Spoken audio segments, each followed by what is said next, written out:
Müğənni Alma xanım Əhmədli atasının saxlanılması ilə bağlı yayılan xəbərlərə münasibət bildirib. Yenilik Az xəbər verir ki, sənətçi bu barədə sosial şəbəkə hesabında paylaşım edib və baş verənlərə emosional reaksiya verib. Alma xanım atasının saxlanılmasının onu dərindən sarsıtdığını qeyd edib və ailə olaraq çətin dövr keçirdiklərini bildirib. Bu mənim üçün çox ağırdır. Atamın bu vəziyyətə düşməsi məni yandırır. Hər kəsin başına gələ biləcək bir durumdur. İnsanlar tez hökm verməsinlər. Bizim də dinlənilməyə haqqımız var. Hazırda hüquqi prosedurlar davam edir.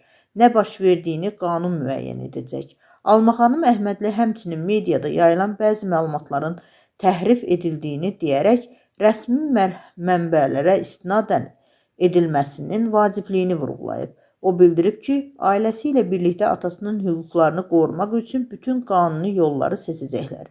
Müğənni izləyicilərindən anlayış və dəstək istəyib. Şəxsi məsələlərin ictimaiyyətləşdirilməsində etik yanaşmanın vacibliyini xatırladıb. Bu mənim ailəmin dramıdır.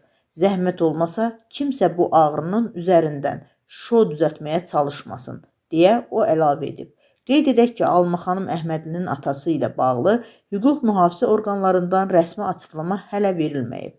Məsələ ilə bağlı istintaq davam edir.